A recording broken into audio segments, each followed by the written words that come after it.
Right now, for more on this development, let's bring in legal practitioner Liborous Oshoma. He joins me virtually on the program. Good to have you join us. Yeah, thank you. Good evening.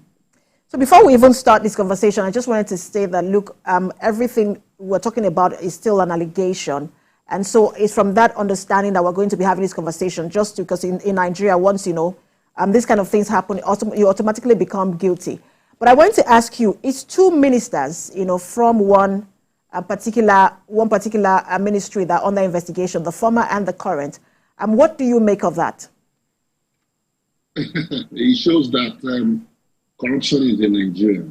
There are no exceptions. Young, old, male, female. Everybody is involved. And the critique of yesteryears are those in government today. And unfortunately, what they once criticized are the same thing they do today. I'm not impressed whenever a minister is suspended, because suspension is just the beginning of the entire process as a legal practitioner. Suspension means, just give the way, let there be investigation, and then you see Nigerians who are very easy to please. Nigerians will say, oh yes, that's the right step in the right direction.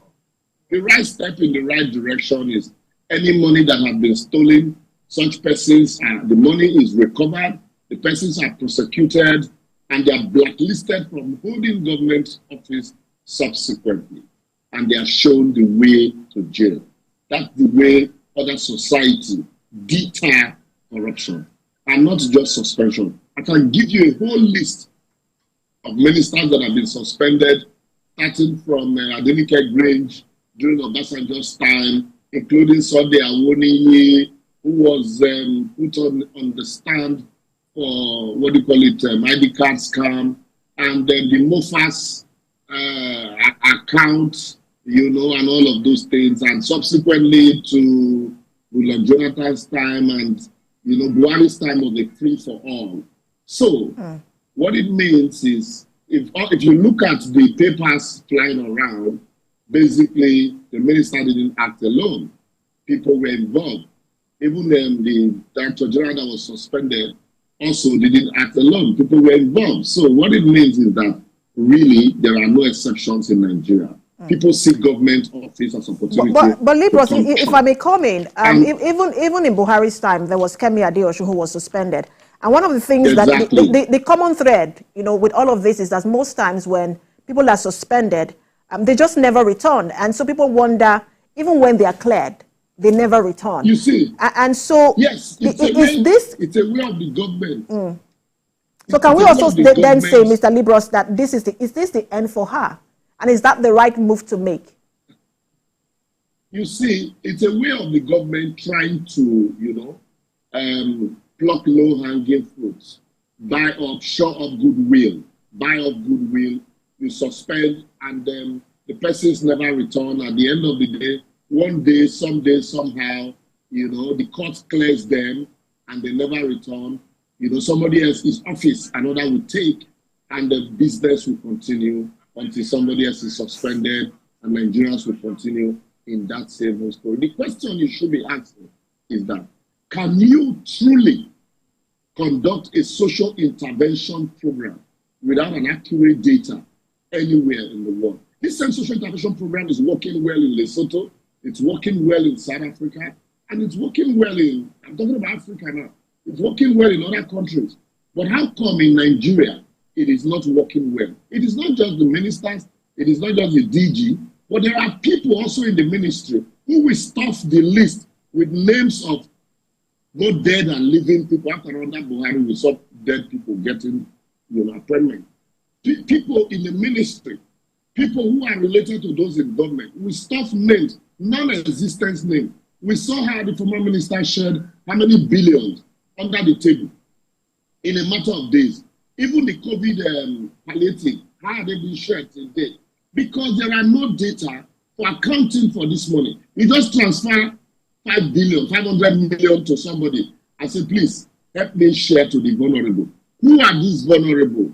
They will say, okay, yes, a company was consulted retained as a consultant to determine the numbers of vulnerable you have in a particular state. What are the criteria for determining this vulnerable? How are they registered? What are the data? How do you transfer money to them? There should be a data so that you instruct the bank, we're giving 5,000 naira to this number of people.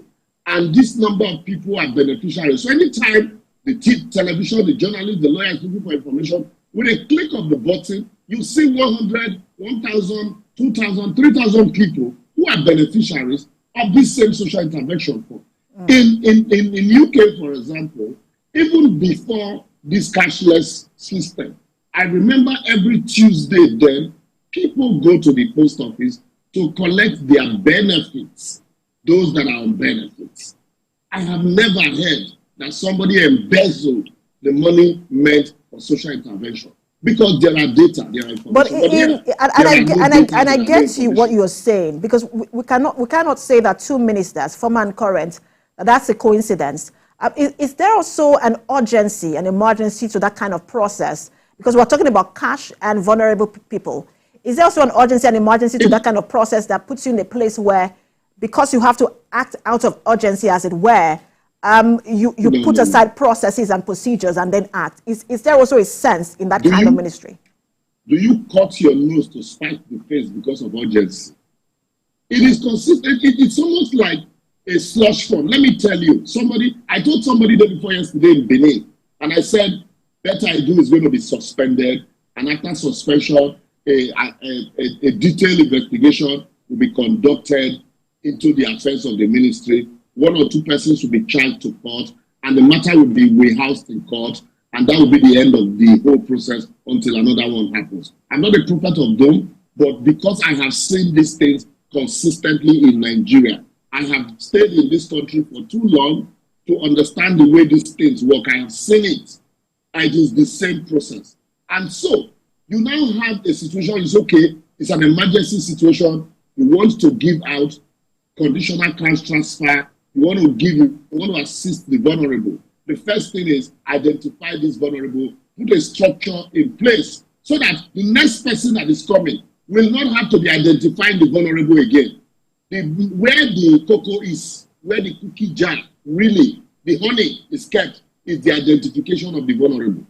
They give you a contract to identify vulnerable. You sit down in your office, draw up a list and say, these are the vulnerables. And then you go to the CDAs and say, give me a list of your members in your community. And so how do we, you and I, verify this vulnerable? The former minister identified vulnerable. The current minister is also identified vulnerable. How do you, why don't you just put a process in place? Let's assume, without considering that it was the urgency of the matter during COVID in the last administration. What is the urgency on this one? Okay, subsidy has been removed, and so there's no need to quickly put things in place. Is that why you will be transferring money into personal account and private account? Is that also why you will imagine a DG saying, because the minister has authorized transfer of money, and so the other money remaining, I did not report that act to the government. I did not report to the Attorney General. I did not report to the Minister of Finance. Rather, I did not report to CBN. Without authorization, I just moved the money into my account because my account is safe. For me, that's response or that idea is the most outrageous, irresponsible response I've heard from anybody. But unfortunately, not too young to rule, not too young to rule, not too young to govern, let the young ones come into government, is being ridiculed by this act, this singular act, by 30-something, 40-something, and 50-something years old people. It shows that corruption truly in Nigeria is no respecter of anybody. Once you're in government, we all behave the same. So there is no, to answer your question again directly, there is no urgency in this matter to warrant not putting processes in place to ensure that there's transparency. So the key word there is putting the process. To truly give a hope to people. The key word there is putting the process in place and having accurate data. But the president has now called for thorough and comprehensive investigation. You have said suspension is not enough. What should a thorough and comprehensive investigation entail? Like I have consistently maintained, first and foremost, I need to correct an impression based on what I heard from your reporter, Femi Akonde, said the minister was in the villa when her suspension was announced.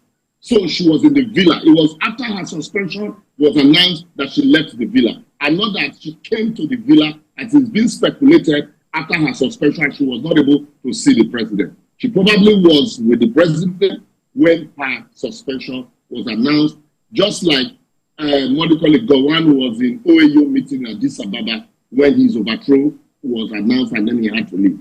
But that said, to answer your question, what does a thorough investigation entail? Like I said, the minister couldn't have been acting alone. There are so many people that are beneficiaries of this scheme, including so many fictitious names that probably would have been smuggled there, both high and mighty. All of this, you can't prosecute everybody, I agree, but the big fish, the masterminder of this scheme, who I hand in glove with the minister, all of them should be fished out and put on the dock. We need to see a charge as soon as possible. And then the lady who money was transferred to, and the Accountant General had said, I didn't authorize those transfers because we do not manage funds meant for these MDAs. Because these are intervention funds, most especially from the World Bank, and some of these also are intervention funds recovered from the Abacha loot. They are being reluted, what you call a looter continuum. So let there be a wider dragnet for everybody that is involved. Banks will be involved. Some agencies, including NGOs, in some of these cases, might be involved. Companies will also be involved. So it is not just, let not just single out one person and say, oh, the minister, he authorized this case. You authorize, people benefited. Who are the beneficiaries? Are they genuine beneficiaries?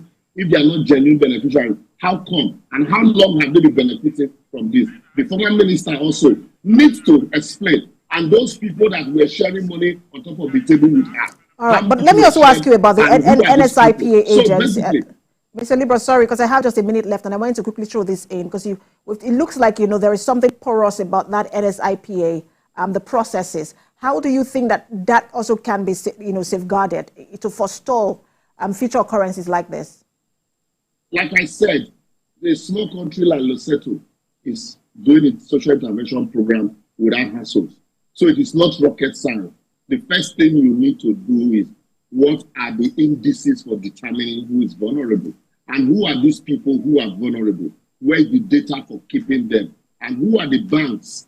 You can't tell me that for 8 years now, people who are vulnerable do not have accounts, and yet you have not ensured that they open accounts that you can easily pay money into. You just leave them. You say they don't have account, and consistently you don't want them to have account. So these are processes you need to put in place. So it becomes very easy. So if they say the ministry, you can have consultants in collaboration with banks, and then the ministry says we're transferring money to vulnerable, everybody will see the vulnerable that are benefiting because they have data. But a situation where you give all the money to one person and then the money is put on the table, like we saw Hajar Sadia doing there, it's put on the table. How do you now determine who gets what? What if out of 4 billion, they share 4 million and then the rest finds their way to private property? How do you really explain that truly? So basically just digital processes that allow anyone to track, what's going on. Thank you so much for... With apps, there are AI, there are apps that can do all of that now. Absolutely, thank you. It's always a pleasure to have you on and your analysis on issues. Thank you so much, Liborous Oshoma. Thank you for talking to us. All right, that's our show today. Watch a repeat broadcast at midnight and 6 a.m. tomorrow. I am Precious Amayo.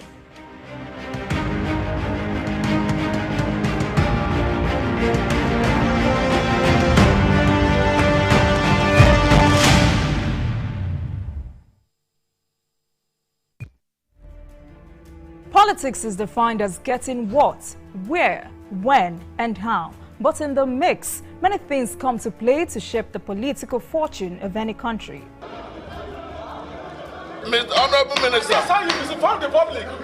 From the political actors to the electorate, campaign to voting, from debates to policy decisions, big events happen to engage us in constant conversation. That's what